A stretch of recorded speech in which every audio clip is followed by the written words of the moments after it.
Kate Garraway admitted she wouldn't want anyone else to ever go through her family's experience of coronavirus, after her husband Derek Draper's year of suffering.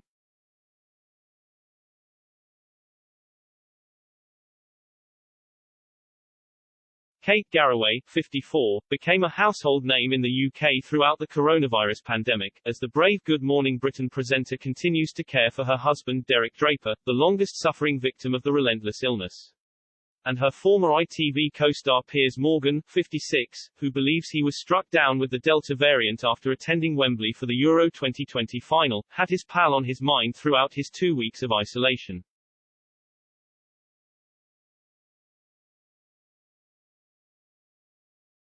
Writing in his Daily Mail column about his experience with COVID, he penned, "The memory of what happened to poor Derek Draper, the husband of my former GMB colleague Kate Garraway, remains vivid."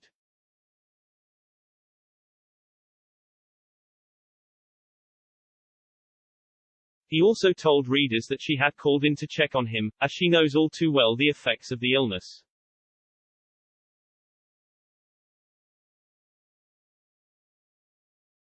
Piers remembered her ringing up, chiming, "It's the patron saint of COVID calling."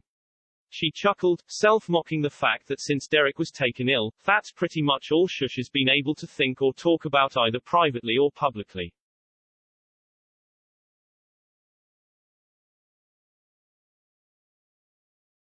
Much has been said about her extraordinary stoicism under the most appalling stress and strain of her family's ongoing nightmare. Derek is back home under 24/7 nursing care but is still effectively in a coma despite occasional hopeful glimmers of cognizant response, but honestly, people don't know the half of it.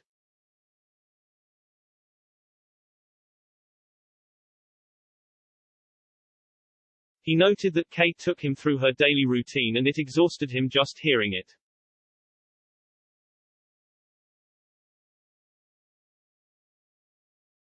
"I don't know how you do it," Piers had said before detailing her response.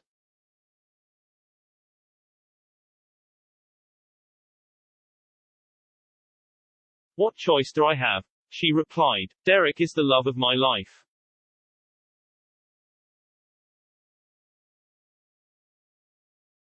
Then, being Kate, she turned the subject back to me and my COVID experience.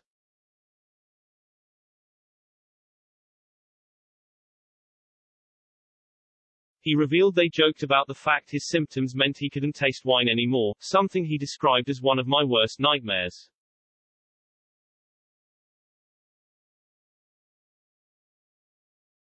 And while quipping the debacle was like the end of the world for him, he added on a more sincere note, "I've been thinking about you guys so much in the past week.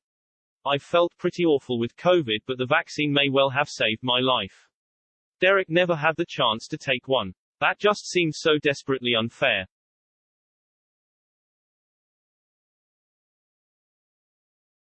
"It is," she agreed, "but I just hope everyone who can take it, does. I wouldn't wish what we're going through on anyone."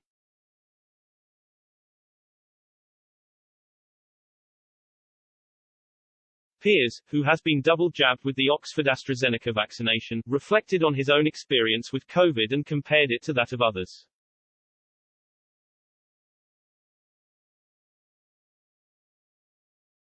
"Derek is 3 years younger than me and remains in a virtual coma 15 months after being rushed to hospital at the height of the first wave of the pandemic," he wrote.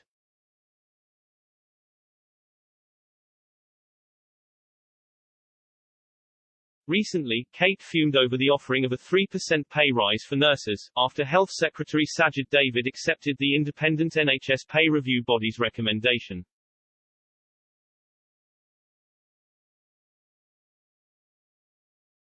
But the Royal College of Nursing (RCN) has said they will consider industrial action because the pay rise is not big enough, as the chief executive Pat Cullen joined Kate and Richard Madeley on GMB last week to discuss how they are still calling for a 12% pay rise.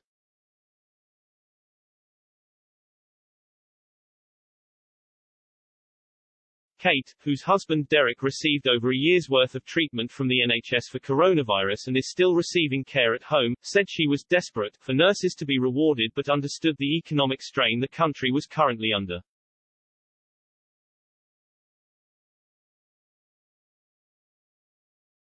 "Nobody could be more desperate for nurses to be rewarded than me," Kate began.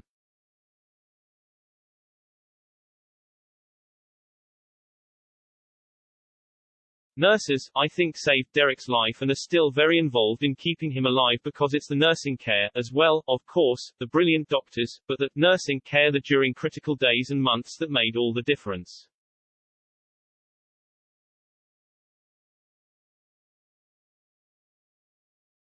But the problem is, isn't it, that originally it was 2% pay rise, then it moved to 1% pay rise, then it was sent to an independent review which decided 3%.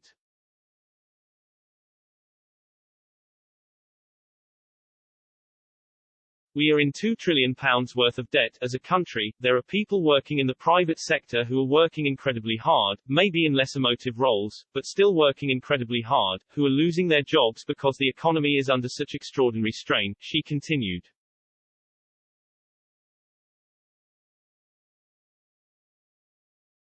There are other areas who of the public sector, like police and teachers, who have also been feeling huge amounts of pressure, who have got no pay rise. So, 12%, I think you won't get. Kate told Pat. There has to be some form of compromise.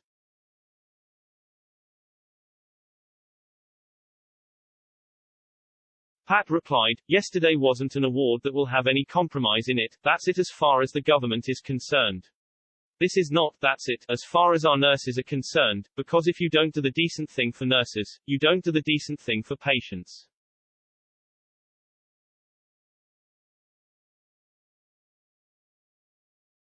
This isn't about pitching our nursing against our police service or against our teachers or anyone else, but there is no wealth without health, and you can't have health without nurses' staff. It's as simple as that.